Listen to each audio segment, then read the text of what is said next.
નમસ્કાર દર્શક મિત્રો, આપ નિહાળી રહ્યા છો એસ લાઈવ ન્યૂઝ બુલેટિન. નજર નાખીએ અત્યાર સુધીના મુખ્ય સમાચારો પર. સાયકલના વેચાણમાં પુરાવા લેવા શહેર પોલીસ કમિશનરનો આદેશ.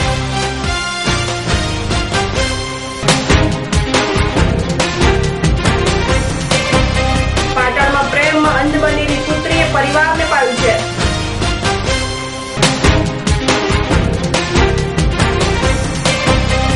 ઓસ્ટ્રેલિયા સામે ભારતની હેટ્રિક, અમદાવાદમાં મનાવ્યો જીતનો જશ્ન.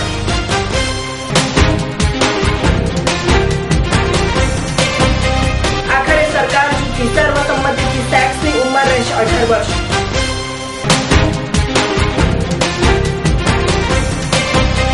ગુજરાતમાં કોઈ ગરીબ ન હોય તો શ્વેતપત્ર બહાર પાડવા કોંગ્રેસની માંગણી.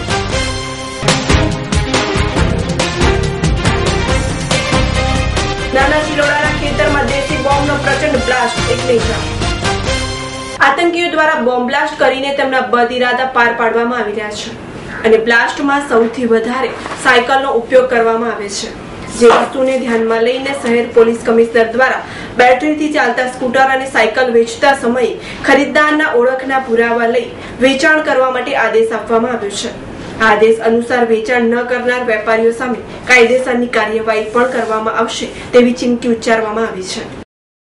અમદાવાદ શહેર પોલીસ કમિશનર દ્વારા પ્રસિદ્ધ કરાયેલ જાહેરનામામાં સાયકલ ખરીદવી એ હવે આઈડી પ્રૂફથી જરૂરી બન્યું છે, જેથી અમદાવાદ શહેરમાં સાયકલ ખરીદનારા ગ્રાહકો માટે સાયકલ સ્ટોરમાંથી માલિકો આઈડી પ્રૂફ માંગી અને આઈડી પ્રૂફ હોય તો સાયકલ વેચી રહ્યા છે.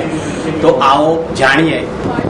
આઈડી પ્રૂફ જે તમે લોકો માંગો છો કમિશનર ઓફિસથી મતલબ ફોન થયું બરોબર જ છે, પણ આમાં અમુક કસ્ટમરો આઈડી પ્રૂફ નથી આપતા ઈચ્છતા. એનું કારણ છે કે આનો મિસયુઝ થઈ જાય તો બરાબર. આજે ઝેરોક્સ કોપી તમે મને આપો છો બરોબર છે, એ ઝેરોક્સ કોપીનો જ તમે સમજો મારા બીજા કોઈપણ પાસે મોબાઈલમાં ચીપ કાર્ડ નહીં લે એનો મિસયુઝ તમે કરો.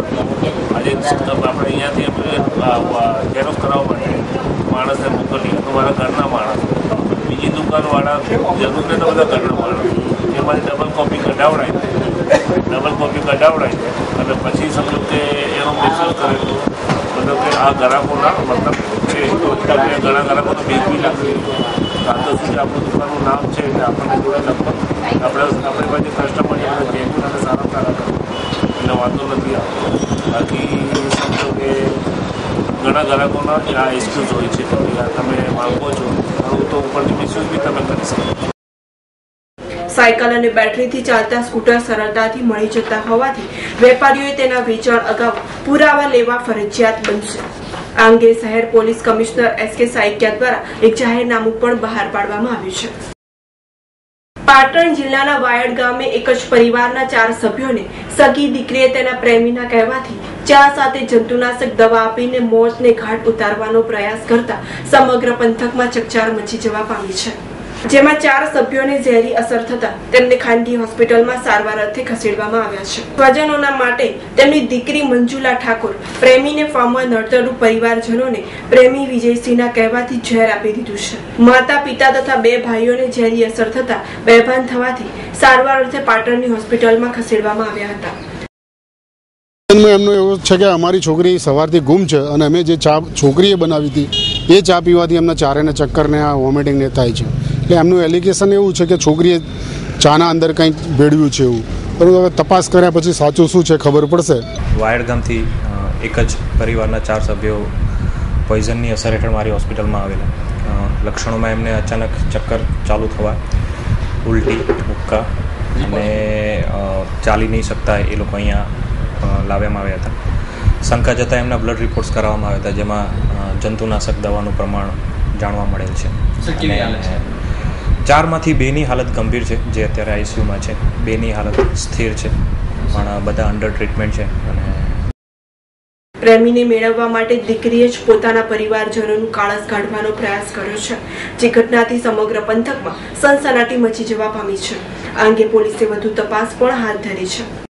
ભારતે ઓસ્ટ્રેલિયાને ત્રીજી ટેસ્ટ મેચમાં 6 વિકેટથી પરાજય આપીને વિજયી હેટ્રિક સાથે ઐતિહાસિક કહી શકાય તેવી શ્રેણી 3-0ની સરસાઈ સાથે વિજય મેળવ્યો છે. ભારત આ અગાઉ 81 વર્ષના ઇતિહાસમાં ઓસ્ટ્રેલિયા સામે આ રીતે જીત્યું નથી. ભારત ઓસ્ટ્રેલિયા સામે શ્રેણીમાં 2 ટેસ્ટથી વધુ પ્રથમ વખત જીત્યું હોય તેવો આ પહેલો બનાવ છે. હવે ઔપચારિક ટેસ્ટ 22મી માર્ચથી નવી દિલ્હીમાં રમાશે. ટીમ ઇન્ડિયાએ મોહાલીમાં જીત મેળવી ઇતિહાસ રચી દીધો છે. ઉત્સવ પ્રેમી અમદાવાદીઓએ ટીમ ઇન્ડિયાના જીતનો જશ્ન મનાવવામાં ડૂબી ગયા.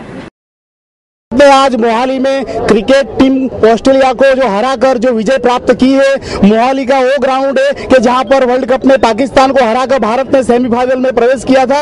आज वही मोहाली के क्रिकेट स्टेडियम में भारतीय क्रिकेट के करोड़ों क्रिकेट प्रेमियों को एक सौगात दी है, भेंट दी है. वर्ल्ड चैंपियन की तहत से भारत ने आज खेला और भारत ने परचम लहराया है कि पूरे विश्व में India is the best. East हो या वेस्ट हो, भारतीय क्रिकेट टीम का ये परचम सदा लहराता रहेगा. हम भारतीय क्रिकेट टीम को अभिनंदन देते हैं कि आज उन्होंने लगातार 3 टेस्ट में जीत हासिल करके भारतीय क्रिकेट में नाम रोशन किया है. મન ભારીને અહીં વિજયની ઉજવણી રંગો ઉડાડી અને ફટાકડા ફોડીને કરવામાં આવી. માર્ગો ઉપર નાના મોટા સૌ કોઈ જાણે દિવાળીનો તહેવાર ઉજવતા હોય તેવા ઉત્સાહમાં આવી ગયા અને સાથે મીઠાઈઓ વહેંચી અને આતશબાજી પણ કરી. સહસંમતિથી જાતીય સંબંધની વયમર્યાદા ઘટાડવાના નિર્ણય પર આખરે કેન્દ્ર સરકારે ઝૂકવું પડ્યું. ચારે તરફથી વિરોધને ધ્યાનમાં રાખીને ગઈકાલે મળેલી સર્વપક્ષીય બેઠક બાદ કેબિનેટ મીટિંગમાં વયમર્યાદા 18 વર્ષ રાખવા ઉપર મંજૂરીની મહોર મારવામાં આવી છે. આ ઉપરાંત સરકારે મહિલાનો પીછો કરવાની અને ચોરી ચૂપીથી જોવા બદલ સખત સજા કરવાની બિલમાં થયેલી જોગવાઈને પણ હળવી કરવામાં આવી છે. વડાપ્રધાનની અધ્યક્ષતામાં મળેલી કેબિનેટની બેઠકમાં આ નિર્ણય કરવામાં આવ્યો છે. આ સાથે હવે દુષ્કર્મ વિરોધી કાયદો પણ કડક બનાવવામાં આવ્યો છે. દુષ્કર્મ વિરોધી કાયદાનો દુરુપયોગ અટકાવવા પૂરતી જોગવાઈઓ પણ કરવામાં આવી છે. પોલીસ જો દુષ્કર્મની ફરિયાદ અંગે તાત્કાલિક કાર્યવાહી હાથ નહીં ધરે તો સંબંધિત પોલીસને પણ સજા થશે.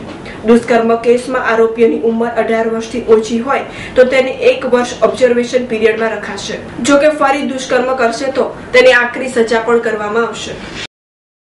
દિલ્હી में खानगी न्यूज चैनल में मुख्यमंत्री नरेंद्र मोदीए करेला निवेदनों गुजरात विधानसभाની અંદર અને બહાર પણ ગાજ્યા.